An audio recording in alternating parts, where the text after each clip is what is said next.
Hi, my name is Trey Monahan. This is Molly's at the Market. We are ready to wage war for the coast. Bar Wars is a friendly glass recycling competition amongst local New Orleans bars during this time where we're drinking the most we ever do throughout the entire year. We can actually all be part of collective action to restore our coast and to keep glass out of landfills. Hey, I'm Jacob. Welcome to Anna's.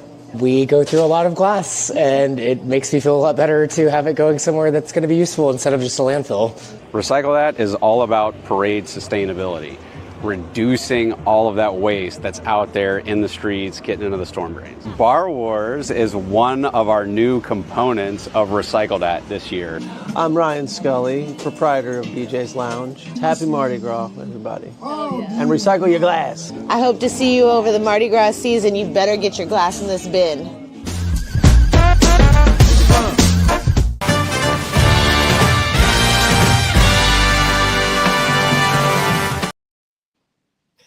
Hello, everybody, and welcome to another episode of the E2 Podcast, man. Super excited to welcome Damon Burns, CEO of Finance New Orleans. Damon, how you doing? I'm doing great, Leroy. Thank you for having me today. Good, man. We can't get it started unless we old school, traditional New Orleans, man. Like, where you from? What high school you went to? So went to St. Aug for high school and elementary school. I spent a little time uptown, Allen Elementary. I went to St. Leo the Great in the 7th Ward. So lived in New Orleans East pretty much for most of my time in New Orleans, but spent a little time everywhere. But right now I live in Gentilly, which is where I've probably, if I had to count all the hours I spent in New Orleans, most of my time has been in the 7th Ward Gentilly between school and living as an adult. We call it Chili Gentilly. Yes, sir. Man, And it was man, very chilly a few weeks ago in the snowstorm. it was very chilly a few weeks ago. I think we got all 10 inches of that snow, man. Yeah. Super shout out to St. Aug. A great job they did for the halftime show. Definitely want to send some love out to those guys. I got a lot of friends who graduated from St. Aug, man. So a lot of frat brothers who pledged to St. Aug, who pledged after they came out of St. Aug too. So super excited to see them on that national stage, man. Yeah, you know, it's funny, Leroy, I was actually at the school this morning and yeah, they had a career day. So I had a chance to go out and speak to some of the students, but the school's in really good shape. The young men are better than ever. They're very brilliant and enthusiastic about life and things that they can accomplish. So when they get a chance to do things like represent New Orleans on the national stage, on the international stage during Super Bowl, or some of the other things, like the band went to France this past summer, and they were able to perform for a D-Day event. And so they're always being exposed to things outside of New Orleans and prepare them for what's to come in life. So things are going really well for the school right now. Definitely, man. And I hear a lot of good things about your president too. Hopefully, one time get a chance to get him on as well, because he's. I mean, I've heard all the advancements that you guys have made and his vision for the future. So it's exciting to see that moving forward. Yeah, Austin Taylor, president of St. Augustine High School. He's actually a close friend of mine. We grew up together and we're at St. Aug during the same time. I was a year behind him, but we played baseball together in high school, and we actually had a chance to go to college together at Texas Southern University, and we played baseball there together as well. So I'm very proud of him and all the work that he's done to really put St. Aug back in the forefront, which is something that a lot of alumni have been seeking for a long time. The community, Katrina really was hard on us, and we had other events along the way that really knocked us off of our path as an institution. So Austin has really been a blessing to the school in terms of the energy that he's brought, some of the resources, the exposure. So we're very happy to have him and just blessed to have him as a leader, the leader of our school right now. So proud as a friend and as an alum. So with that history, St. Aug history, man, and then just having grew up in New Orleans, like you said, you grew up in New Orleans East. I mean, how did all these things kind of shape your perspective on community and opportunity as it pertains to New Orleans? Well, while being at St. Aug, one of the number one things they preach to us is the fact that we are community stewards. And regardless of the fact that we might be teenagers, we might have been teenagers at that time, that's something that's impressed upon you very early on, because the foundation of the school is built on civil rights. The school was created out of civil rights. It was created because young Black men couldn't go to other private schools in New Orleans or in the area. So it was created to address that need and bring a high level institution that focused on discipline. Catholicism is a big tenet of the school, but at the end of the day, the school was created to serve young Black men in New Orleans from all economic backgrounds. That's in the mission, and from all corners of New Orleans. So I have friends that are not just from the 7th Ward where St. Aug is, but from the West Bank, from Kenner, from Uptown, from New Orleans East, from Lakeview. There's just friends that come from all over New Orleans to go to St. Aug, or maybe they transferred in from another city because their family wanted to send them to St. Aug. So that sense of community is impressed upon us from day one. We're expected to not only perform for ourselves, our family, for the institution, but we're told that the community is looking up to us and is expecting leadership. So young men are trained in that way, and we're pushed in that way from day one. So I use those lessons every day in my professional life and my personal life. Some of the things that I was taught. I didn't listen while I was at St. Aug, but it definitely clicked after the fact. But so and it's good, man. I think that from the gate, you guys are taught accountability not only for yourself for the school, but for the community, as a whole. Yes. So that type of connection and that that's kind of really a part of our culture, man. So how does that motivate your commitment from an economic development perspective? Well, one of the reasons I went into finance is because I wanted to better understand community impact, community empowerment. Because after St. Aug, I went to Texas Southern University and I studied marketing. And it took for me to go through 4 years of marketing and other business degrees or areas to learn that I really wanted to be in finance. So when I had a chance to go to grad school at the University of New Orleans, I did a concentration in finance. And when I started looking at jobs, commercial banking jobs, investment banking jobs, I was really trying to understand how can we get more money into places like New Orleans? Because growing up in New Orleans, especially in the 80s and the 90s, the city was going through a depression, and it was the murder capital of the world at the time. So there was a lot of poverty, a lot of just undesirable things that were going on in New Orleans at that time. So, I think just coming up in that time space is also what makes community more important, and just really understanding, okay, if we went through this at this time frame, there has to be a reason, and there has to be a connection to our financial system. So what is that? So I've just really dedicated my career to understanding what those things are, what are the things that makes it tick, and how can we unlock capital in our communities, the communities that really need it. Because there's a lot of brilliant people, there's a lot of creative people, and good people who just want to live a good quality of life. And it's really hard to do that if capital or access to capital isn't there. That's one component of a really healthy community. So let's kind of get into the background. Before being the CEO of Finance New Orleans, it says you was a vice president at Morgan Keegan. Yeah, well, actually, immediately before I started working at Finance New Orleans, I was an entrepreneur. I launched my own financial technology company called Muninvestor, and it was built around public finance, helping cities access capital directly from investors. So I started that company, raised some venture capital, and I was able to do that full time for 3 years. But where I got that idea from was working at this investment bank called Morgan Keegan. And I spent 6 years there.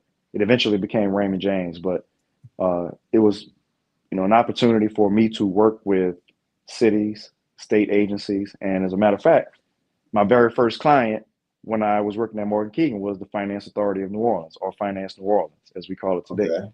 So I've actually been connected to Finance New Orleans since 2007, when I started my banking career, and I didn't become the CEO until 2016. So I've been working on Finance New Orleans problems for a very long time, partly as a consultant or as an advisor, and most recently as the leader of the organization. And before Morgan Keegan, I had spent a brief time with the state of Louisiana and in economic development, working on a Hurricane Katrina loan recovery program. So Michael Heck was running a loan fund for businesses trying to recover from Katrina. And he hired me because I was living in Houston at the time. And I started my banking career in Houston at Comerica Bank. And I was really eager to come home and be a part of the recovery process. So I was able to get a job in Michael Heck's group. And that allowed me to get back home and put me on a path to be really in the middle of public finance or public-private opportunities here in New Orleans, from the city's perspective, from a developer's perspective, and just working on bringing community impact to the city. So that's how I got to this point. Yeah, man. And I think, it's worth noting, like you and other folks, man, I think that when there's a crisis, people want to come back home. We really do understand the city, and we understand the need for the talent to come back in order to help with that rebuilding process, that growing and evolving process. So, I know we worry about our labor, like how much population we have, I really do believe that we have a plan to move this city forward. There'd be a lot of people who'd love to come back home and kind of be a part of that process as well. I agree. Super Bowl being a couple of weeks ago, I was really excited about it because a couple of nights I was able to go to some events and just walking through the neighborhoods. I walked from the Bywater to the Marigny and went to restaurants. I had a friend from out of town, and we were able to just check out the neighborhoods. All the restaurants were open late. The bars were open late. Yeah. And it just felt alive. It felt like old New Orleans in some ways, and it felt like what could be in New Orleans. And I feel like it could be a safer New Orleans with more opportunity if we were able to attract more people, we were able to create more opportunity in neighborhoods, and just have Super Bowl moments all the time. So it shouldn't have to take 10 years for the Super Bowl to come around for us to have those kind of moments. We can have those moments just as a regular occurrence. Now, we were super prepared for Super Bowl too, though, right? Like we spent a lot of time getting prepared for it. We were very intentional. So, we don't have to have a Super Bowl to be intentional. We don't have to have a Super Bowl to be prepared for those opportunities when they come. Sure. Yeah, you saw how quickly things were cleaned up, and which I'm happy that we were able to get coordinated and really move along some really critical projects. So I thought the city did a great job of making sure New Orleans looked great and felt great during that time. But to your point, I think there's some things that we can do to make sure that's always the case. And so to bring it home back to Finance New Orleans, that's something I try to push on the staff. The board pushes on us, which is we have high expectations for New Orleans, for ourselves. And we think we can attract those kind of opportunities all the time. We think we're ready for those. And I guess I came across your Finance New Orleans team, man. I came to your pitch competition, and that squad was awesome. They laid out the red carpet. I thought you guys did a great job. I think it was at the Jazz Market. That's right. Yeah, thank you. They did a great job at that venue, and then I had an after event. Was it chapter 4? This is another. Nice guys. Nice guys. Yeah, nice guys. So y'all rolled out the red carpet, and it was absolutely awesome, man. But give me a little background about Finance New Orleans and kind of get us up to a space when y'all having y'all pitch competition, but a little history about how did that organization start? Sure. So Finance New Orleans has been around since 1978. We were not always called Finance New Orleans, and our name has changed a few times over the years, but we were originally created to address affordable housing challenges, affordable housing finance challenges in the city of New Orleans. So around the time the agency was created, there were agencies being created all over the country because there were new federal programs and other types of incentives that were being created, and there needed to be conduits in all of these local communities in order to deliver it to the community. So the city of New Orleans created Finance New Orleans to be the local conduit, to be able to do certain things that maybe the city couldn't do directly or on its own. But at the end of the day, we were created to be a public financial institution. So we finance single family, multifamily, and now infrastructure projects. Historically, we were almost 100% focused on single family home ownership.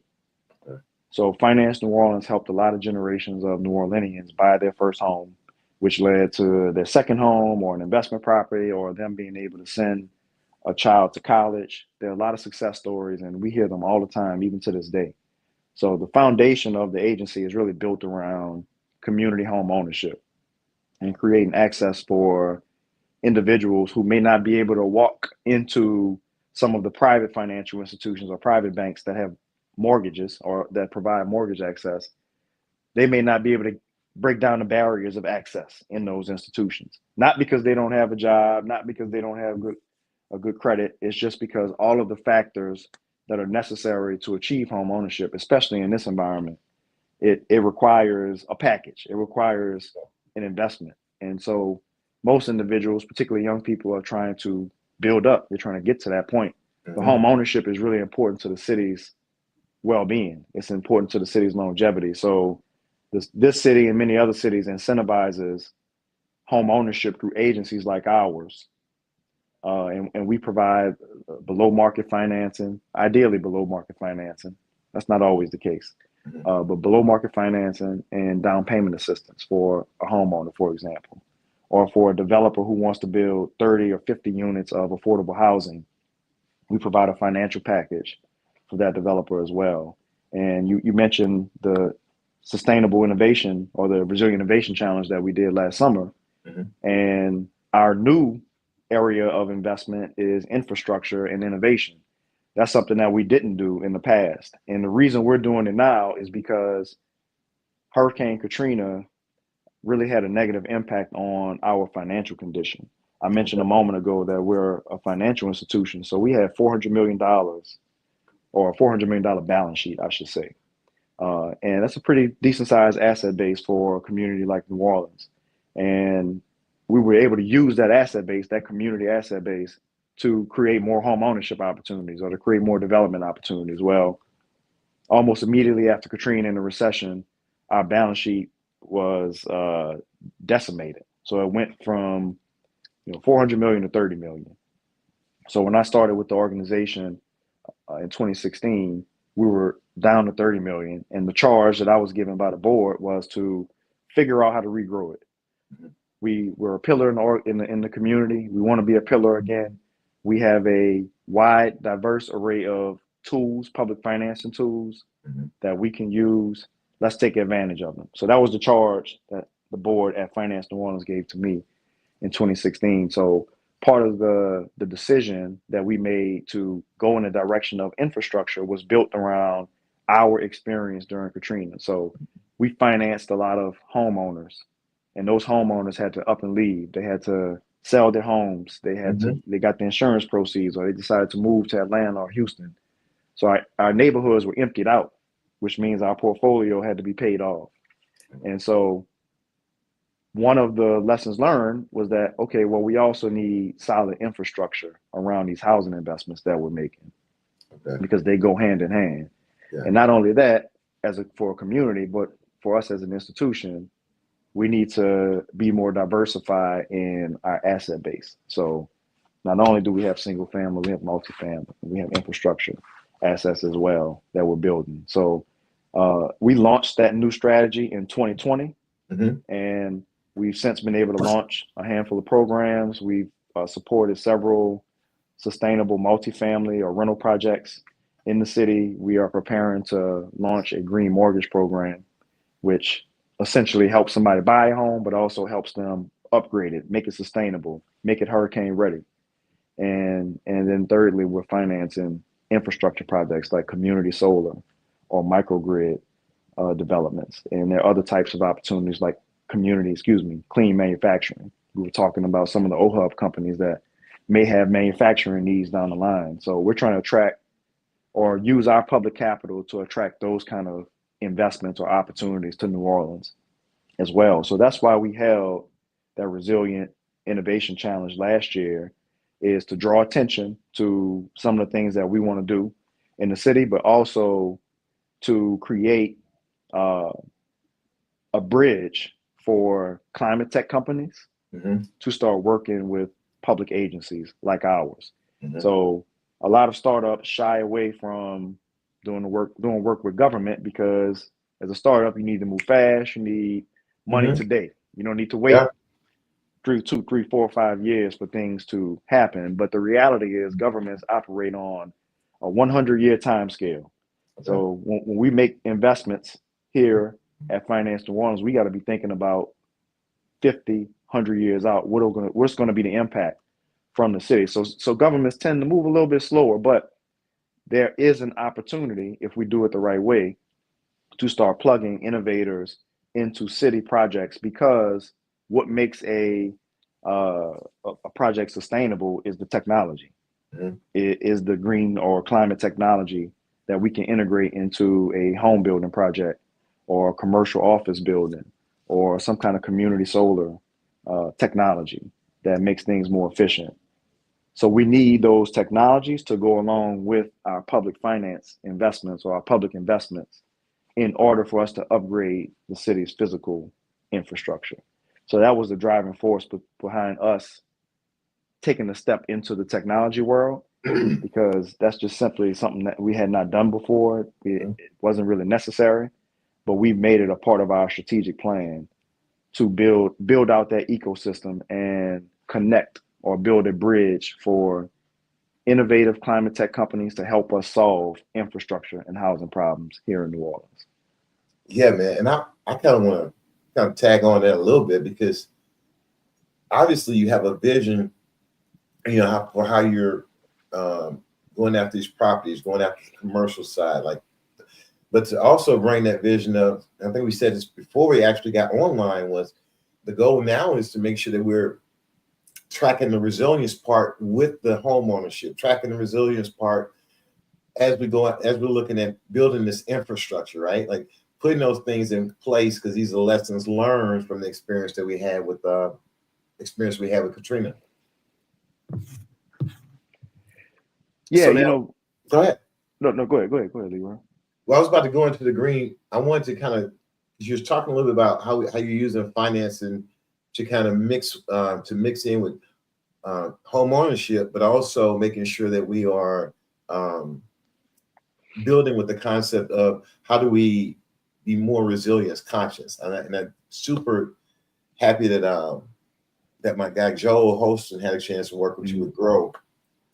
Being able to take his technology, the insulation, the hemp made of the insulated hemp, and just other products that he's been doing, those working with zero carbon or zero negative products into the building process.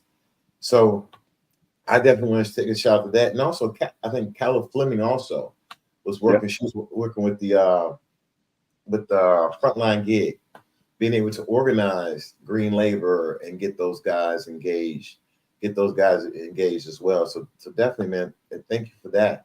Can you tell us, is this the Green Mortgage Program that kind of correlates with all this? Well, that's one component of it, but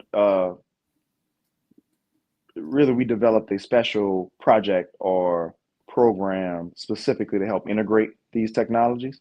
Yes. So we also have an innovation fund, if you will. This is really our research and development side, but we have property that we own right now, and we're not in the business of owning property, but sometimes property does come to us. Mm-hmm. So we decided to use a handful of those lots that we own to try out to test out some of the technologies, like from Grow Enterprises, or to engage people like Calla and what she's trying to do in terms of bringing labor to the project. So we thought that the best way to start integrating some of these things is for us to just sponsor a project directly ourselves. So we can incentivize developers to do these things. We can encourage them. But at the end of the day, we really need to control the flow of capital or the decision making in order to make sure certain things are implemented. And so we want this program to be a catalyst for other developers and contractors in the area to start building single family opportunities, single family home ownership opportunities. Not, some things are going to have to be rental, but home ownership is critical, and we're going to have to explore not only different technologies, but different financing models, different ownership models moving forward because of the cost of owning a home in New Orleans or just in general, or being in a coastal city. Things are going to continue to get more expensive. Insurance is becoming more and more of a challenge. There's a tumultuous interest rate environment that we have to deal with. So one of the solutions, in our opinion, is to use technology to build homes that are more efficient, to use technologies to build homes that can be developed quicker and hopefully at a lower cost than some of the alternatives, and be more sustainable, more durable. I was talking to a local contractor today, and he was just saying how he was frustrated at the quality of construction that he had been seeing post-Katrina. And as you know, in New Orleans, these homes are built to last. Right? Yeah. Homes can be 100, 120 years old in many cases. So how do we get back to being innovative and building houses that have longevity, that can stick around for a long time? And I know that's one of Joe's value propositions, which is why we decided to work with him. So at the end of the day, this is really about creating a spark, trying to stimulate more innovative activity here in the city, particularly around public projects, because we believe that is an economic engine opportunity here in New Orleans. So if we're able to attract more climate tech companies that are not just here to do a project or two, but really establish themselves here. Either they start here or they start building facilities here and making major investment. And that's how we'll start to create that quality of life that we want to see in New Orleans. Because right now things are fairly stagnant. We're not creating any real job growth. You know, it's nice when we have new buildings come up, and it's better than nothing for sure. But we need, as you know, we just need a higher quality of job opportunity here in New Orleans for us to reach that kind of potential you and I were talking about earlier, and getting that kind of vibe that we had during Super Bowl. How do we get that all the time? And somebody brought up about the infrastructure stuff, man. I think being able to, we have those smaller construction companies that are capable of doing the work, may be able to get on with a larger contractor when it comes to infrastructure stuff, but you know, they need that support from a financing perspective, or being able just to get into the game on those smaller units, those apartments as well. So I think that, you know, that speaks to the economic impact it's going to be able to have on our, I want to say mom and pop contractors, but our smaller contractors for sure. Indeed. And what we want to do, Leroy, is help them elevate. We want them to have bigger businesses, have more opportunities. I'll use the contractor I was talking to today as an example. He said, I'm ready to become a developer. I've been doing contracting. I've successfully completed projects. I've worked on some big projects, but I want to be in the driver's seat now, because that can be a game changer for developers. Just like taking your company public as an entrepreneur could be a game changer. So we're trying to help them create the access they need to higher forms of capital. When I say higher, I just mean capital that's more difficult to get to. So when you start talking about municipal bonds and the municipal bond market, or the types of investors you have in the municipal bond market, you have mutual funds, insurance companies, commercial banks, hedge funds, even a lot of individuals, of course. But in order to get access to that capital, you got to jump through a lot of hoops, and you got to have a lot of financial support, either from the city or from some kind of private investor. And we believe that's one of the keys to getting the economic engine going in our community, which is helping those developers create access.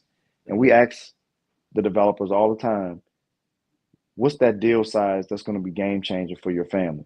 What do you need? And almost all of them say, you know what, I need to do a $100 million real estate development project, and I need to be building 100, 200 units at once, and that's going to be a game changer for my family. So great. So let's get you to the $5 million deal, then we'll get you to the 10. Work our way up from there. Yeah. So there's a process, and part of it is you need the public sector to support you. You need the public sector to stand up and say, we want this developer to build this project because we believe it's going to be good for the community. They're a great community partner. They're local, whatever the case is.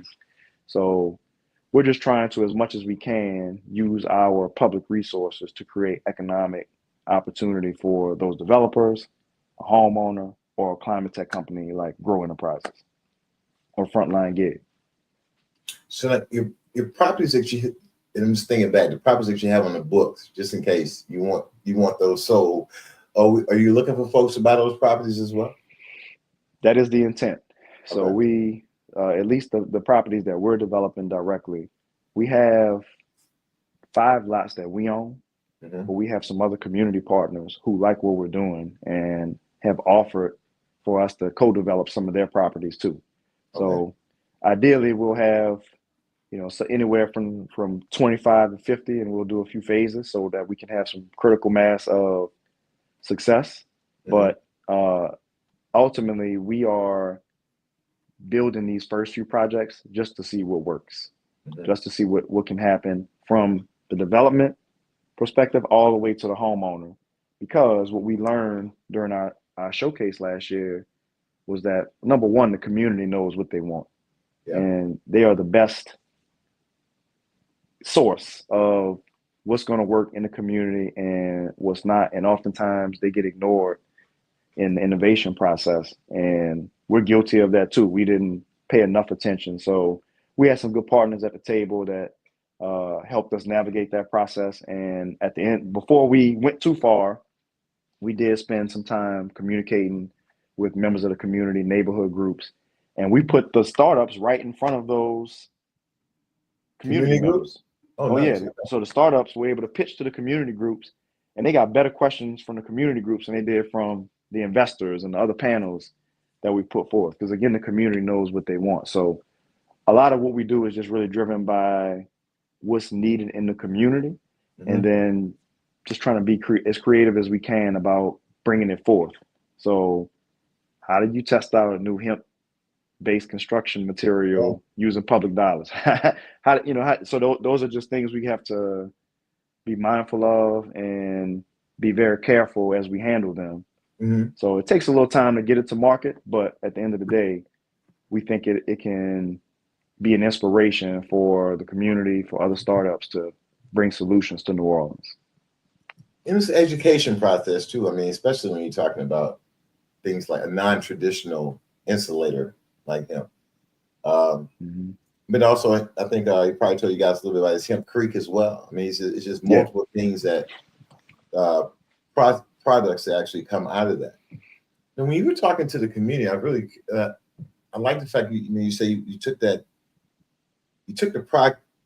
not the problem, but you took the process to the community to get feedback from them.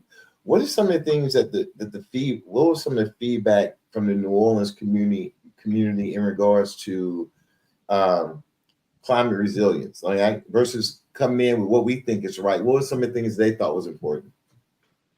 It's actually pretty practical stuff. And we do hear it all the time because we get calls at the office in addition to these community sessions that we do. But it's things like, hey, I can't afford to leave my house 2 weeks for a hurricane. You have solar and battery storage backup. And I had a generator, but I had to go sit at the gas station for an hour just to fill up my generator. And that just wasn't enough. So we got to have something better. Right?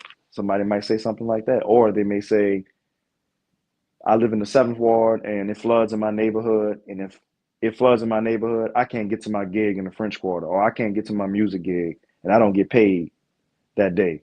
Do you have a solution to make sure I can get out of my house? Or how can we address flooding in the streets? So the community says that, we don't, some of the things we try to bring to them as creative ways to bring it forth, but at the end of the day, the root of it is based on a need that they have. And then I would say lastly, one of the things that they've impressed upon us is don't bring us technology for the sake of bringing us technology. Okay. Just so you can have a good headline, just because it looks good or it sounds good. Don't do that to us. So be very mindful of what you bring, Finance New Orleans, what you bring to us in terms of what we can adopt, and we'll get behind it, but it has to make sense. Yeah. It has to be meaningful for us. It can't just be something that we got to pay a lot of money for and we never see any real benefit, because that won't go over well. So we're very cautious too about what we introduce to the community. And unfortunately, there's some lightweight trauma there, man. Like when you're talking about people who always try to push concepts and issues onto the community, telling them that this is the best thing for them, and then sometimes not following up, making it even worse.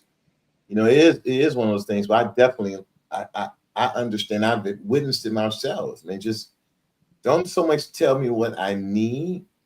Listen to me. And they will pretty much give you the feedback that you need to align your project with what they're doing. I definitely have seen that. I mentioned we were guilty of it. That was a mistake we made during that process last year, where we really waited until the end or too close to the end to get the community involved. So we put the startups in front of all of the, the great names and the really smart people like Rodney Sampson. Like we put them in front of all those people, and that was a great part and a necessary part of the process. But we should have been going to the community simultaneously or intermittently, because when we did go to them and we presented these ideas, They were like, wait, this is my first time seeing this, and you want me to make a decision on this, or you want me to give you some feedback? There's no relationship to the information. So that was a lesson learned for us, and we were able to quickly reroute and still do some meaningful community engagement. But moving forward, we're thinking about ways to formalize community engagement into our investment process, which, by the way, is a natural part of the process because we have public monthly board meetings. We just had our monthly board meeting on Monday, and the community can come in and share their pleasure or displeasure with anything that we're doing, or they can provide ideas. So there's always that space for the community to come in to our monthly meetings, which is one of the most important days for us in a given month. But in terms of products or programs, we're intentionally going to do a much better job of just getting the community involved simultaneous to all of the development that we're doing, as opposed to just going and doing a bunch of work and then bringing it to them, because we may be working on the wrong things. Yeah. And they would tell you as well, man. They would definitely tell you.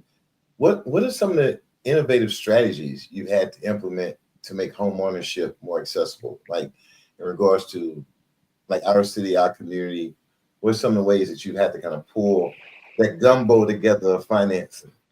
Yeah. Well, historically, Finance New Orleans has been dependent upon the municipal bond market to fund its programs and projects.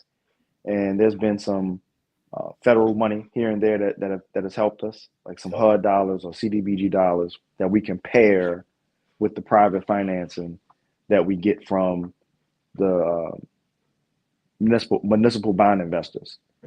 Well, that was a pretty straightforward model, but I mentioned to you earlier, we've added all types of new programs and the different areas, and every kind of project takes a different level of financing or a different set of sources and uses to work.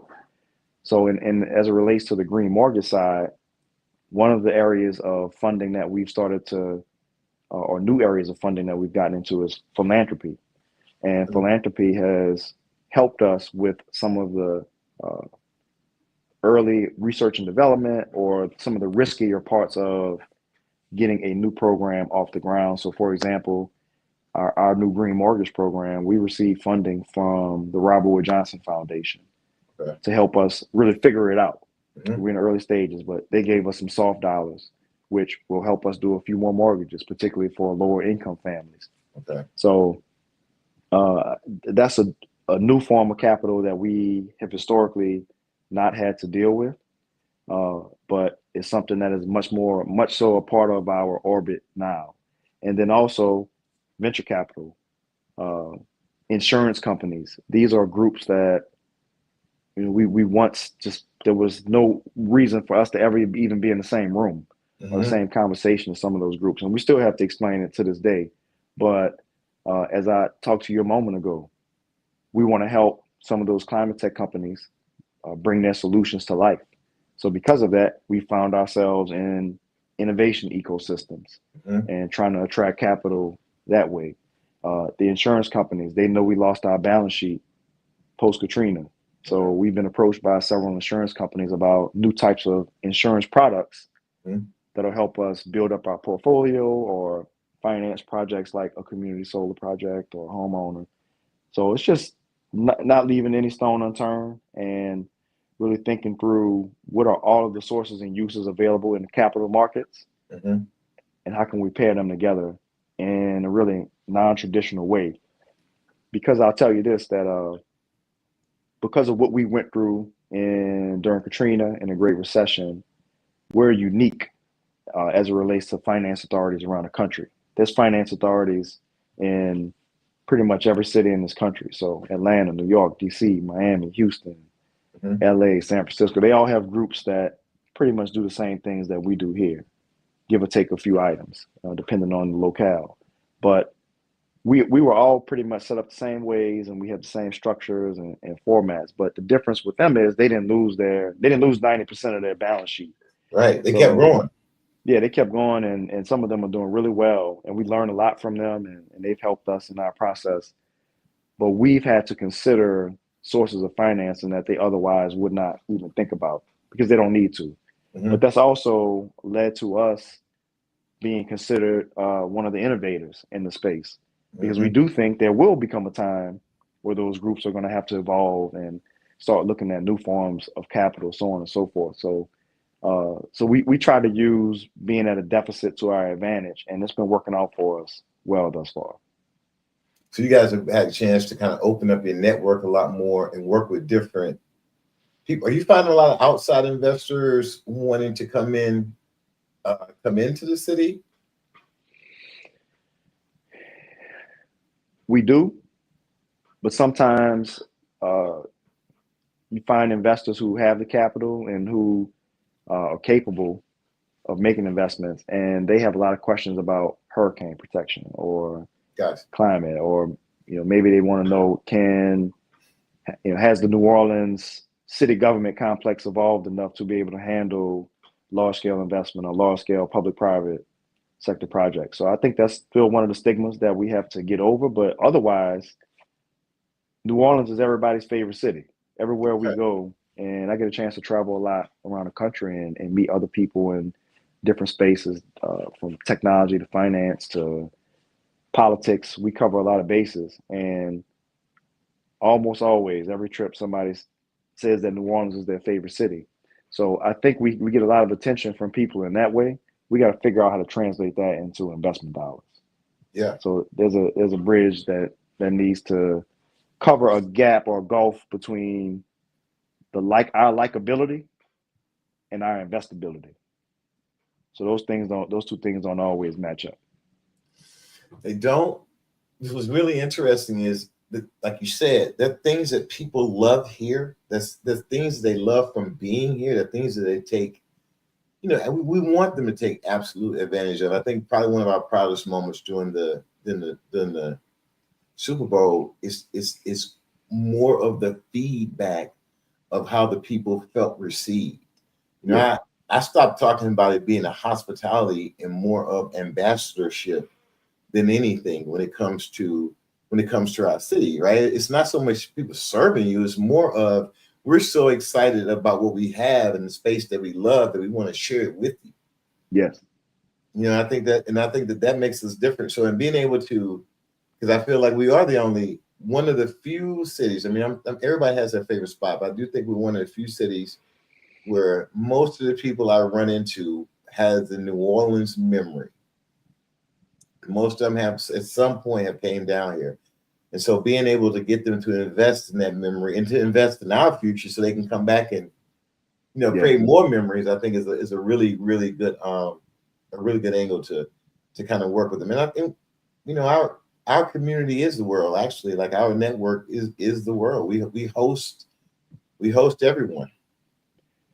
We do. We punch above our weight in terms of everything, having special events, everything, really, everything. I mean, at any given moment, there's 1 million people walking around downtown New Orleans, just depending on what's going on at the time. But I saw a picture going around the internet. I forget which platform it was on, but it was a picture of all of the yachts and the private jets that were in New Orleans during Super Bowl. And so that's advertising. That's an opportunity. So what I was hoping for is that, and it could still happen, is that somebody on one of those yachts or private jets, they saw an investment opportunity in New Orleans. It's a great place to party. It's a great place to eat and come see people that are just genuine and warm and funny and charismatic. It's a great place for that. But how can we also get you to invest here? Can you invest in that charismatic brother and help him get his own restaurant? Because he's been working in the French Quarter and making the food for all these years. Right. But he's really the secret sauce. So how do we start elevating and creating opportunities, or a blighted building downtown, or a piece of vacant land? Can we start getting people who are coming here to have a great time, to spend their money for these big events? Can we also get you to start making investments? And that happens in some ways, but I think it can happen at a much larger scale based on what you and I are saying. And actually, it's one of those places where you can do a lot. We try to do a little and impact a lot. If you come with a great intention and a good partnership with someone like Finance New Orleans, and kind of really strategically look at the things that that person wants to invest in, they want to support, they could do a little, impact a lot right here in the city, man. They definitely can. Oh, agreed. So as far as evolving our next decade, what role, how do you see the role of Finance New Orleans in regards to,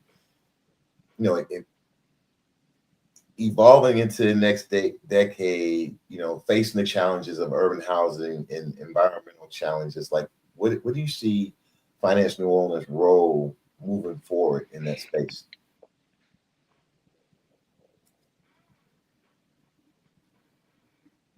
We were created to be a conduit, and as a conduit, we are our role is to create access and to create opportunity.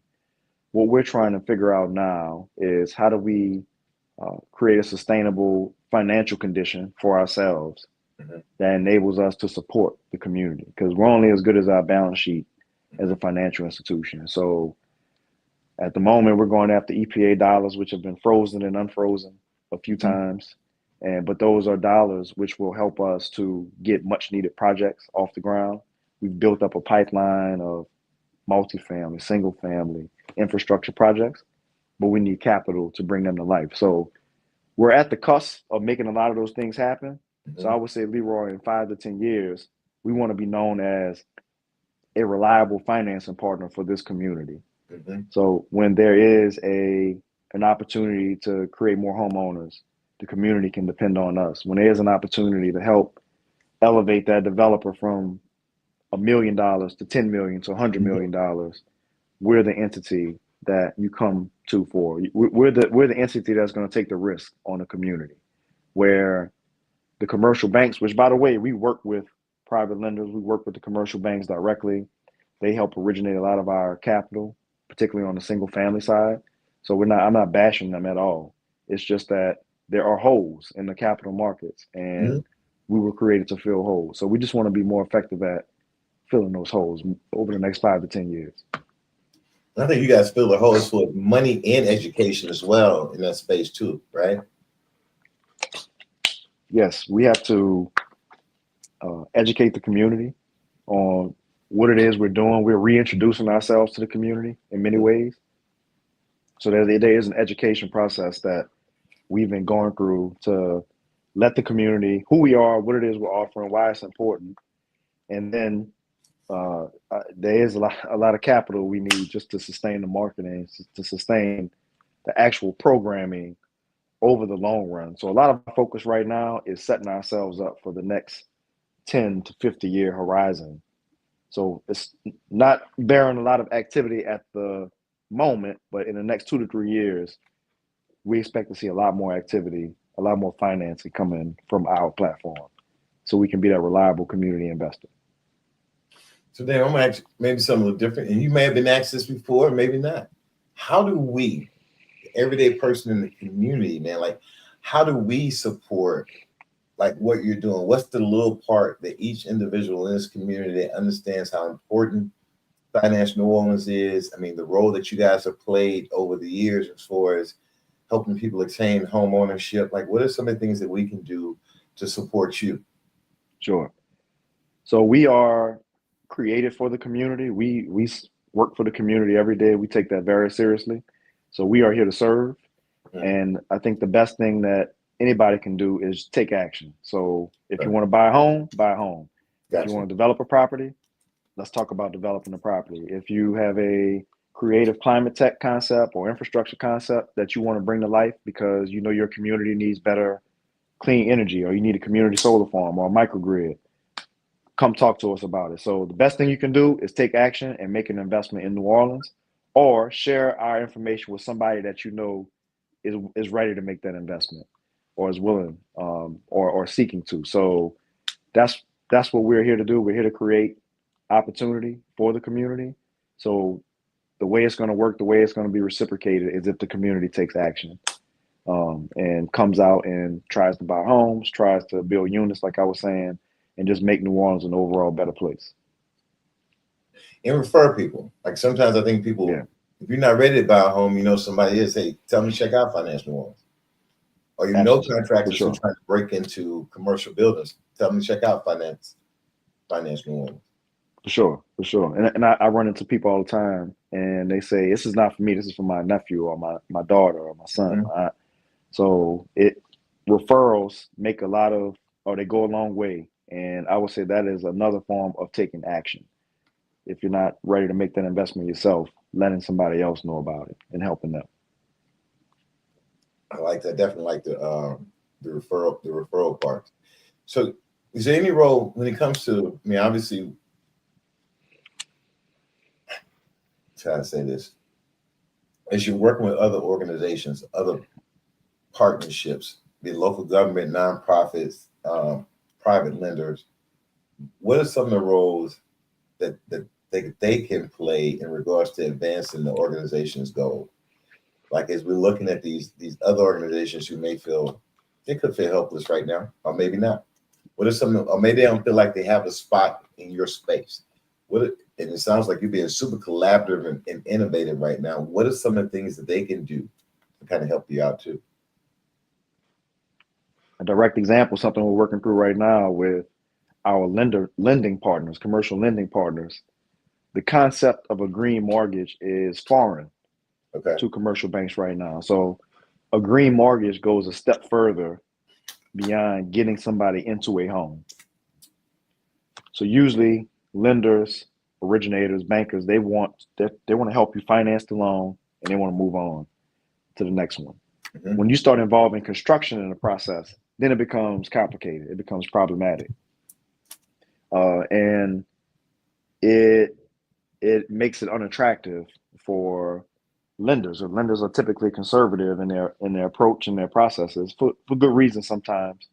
But that conservatism can sometimes rub up against innovation or an area where we need to see innovation because of a negative event like we went through with Katrina. So right now, we've been working for several years to get local lenders comfortable with the additional steps that are necessary in order to implement a full green mortgage. Because a full green mortgage is if somebody comes to us and we're able to help them make their home net zero.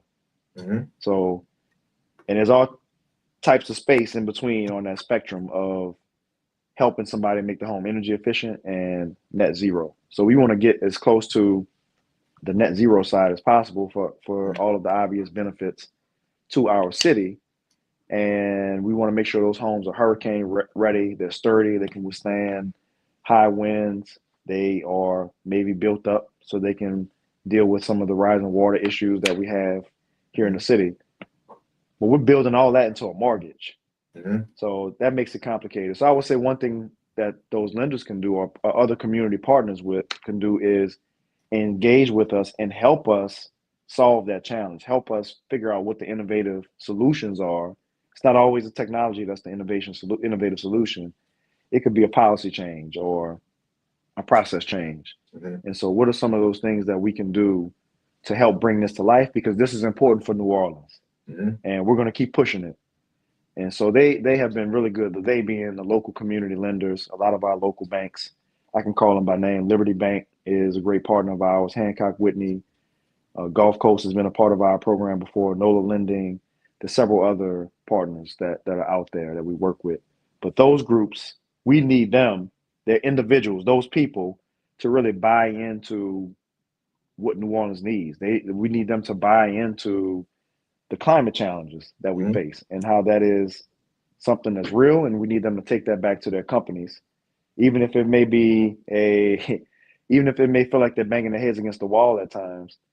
It's still important that they bring these opportunities and their ideas back to their leadership so that they can be given the green light to work with us. Mm-hmm. And so that they can use their balance sheets to help bring these things to reality. So ideally, we will be put out of the green mortgage business by the big banks because we want them to start doing it. Right. We want them to start integrating this product into their portfolio. So in many ways, this green mortgage is an R&D/farming program for banks to create a new age mortgage product. That's funny. I do remember back in the day, they used to do a loan where you actually kind of like a future value, right? Like they go in and they assess your house being built the way you have projected all the changes and everything that you're going to do. And then they will wind up writing that loan off of that. So you're able to go in and do the changes and make it resilient or whatever the case may be. And then you still have your property too. I think Nikki told me that we have a question, and we'll see, can we get that post real quick? Let's see what we got. So it says, does Finance New Orleans have any internships or apprenticeships opportunities available for students looking to learn more or get into projects like those finance works on? Yeah, we don't have any particular opportunities available at the moment. I do encourage you to just keep checking our website, but me also, if you send in your information, I'll make sure we reach out to you and we can have a conversation about what the opportunities look like at Finance New Orleans, because we do have job openings from time to time. So please email your information and we'll reach out to you. And I think that's something that you brought up last time, and something I think that I'm going to make an effort to do is that, man, let's show up for Finance New Orleans, right? Like if we know that they're doing these types of things and we know that they have an open meeting, you said first, what was a certain Thursday or Tuesday of the month? It's third Monday. Third Monday of the month? Yeah, third Monday of the month. So we know they're meeting every third Monday of the month, and this is something that's going to be available for everyone through our newsletter. We're going to make this available as well. Let's start showing up, because there may be opportunities, and I've seen this happen a ton of times in the city. Sometimes the opportunities show up when you show up, and that's the coolest thing about it. Sometimes it can blow your mind how just showing up to an event or just participating or just getting involved to whatever level that you can be a game changer. Could be a game changer for Finance New Orleans. You might bring new insight or thought process about this that none of us are thinking about. So being able to come together, network, showing up for each other, I think is going to be a huge, huge part of it. We're getting close to the to our time, Damon. I'm just curious, like if there's any, because you brought so many things together, man. We're super thankful for that, because having given our founders inside of Netty the opportunity to really work with a customer, right, and learn what that customer needs, I think has been priceless for us. Is there a message or anything that you'd like to continue to tell those founders that are working on those climate tech challenges or climate resilient challenges? Is there any message you'd like to give them? My message there is don't be afraid to continue to think outside of the box. Mm-hmm. And a lot of the climate tech solutions are physical products. Mm-hmm. And that can take a little while, and it can take some stick-to-itiveness.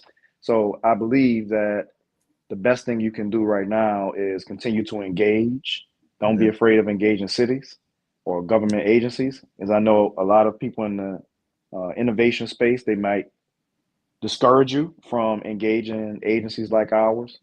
As I mentioned earlier, I was, as an entrepreneur, I've been in your shoes before. So I know the pressures that you're up against in terms of moving your company along as fast as possible, because you're always under a ticking clock. So I know that is one of the issues you have to deal with, but at the same time, I think there's a lot of gold in solving issues on the public side of things or the governmental side of things. So I would say just stick to it, and don't be afraid to be aggressive with the governmental agencies out there, not just here in New Orleans, but in different parts of the country, because there are a lot of cities seeking solutions, and they don't know necessarily how to work with entrepreneurs all the time. So I think, as you just stated, Leroy, there are ideas you can bring our way or things you can bring our way that maybe we just hadn't quite thought of before, and you can open our eyes. So I would say engage. Definitely, man. So first of all, man, thank you for your time, and thank you for everything you guys are doing over at Finance New Orleans. Thanks to the Finance New Orleans team. I think when I came to y'all event, one of the first thing I said was, bro, like, y'all did it right. This was really, really nice. So I know you got a hard working team, man. Shout them out. Also definitely appreciate you working with our founders, incorporating them into what you're doing. We really appreciate that.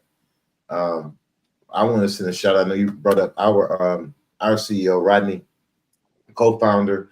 Rodney and his wife, man, Shantira, we definitely super excited about having OHUB here in the community here in New Orleans, and just being able to work with so many different people and kind of figure it out together. I think that's kind of where we are right now. But the cool thing about this ecosystem is that we do engage, we share with each other, and I think we're there to support each other. So I look forward to continuing to work with Finance New Orleans, man. And thank you for coming and giving your time to this podcast.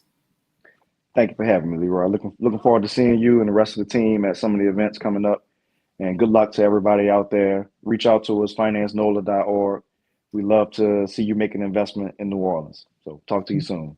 And Damon, also, anything after this, just let folks know. We always put resources from our speakers. So if you have anything that you want to put on in our newsletter after this as a follow-up to the pod, we would love to have it in there, man. Great. Thank you. All right, great. Guys, thank y'all so much. We end our E2 podcast, and we look forward to seeing you next month.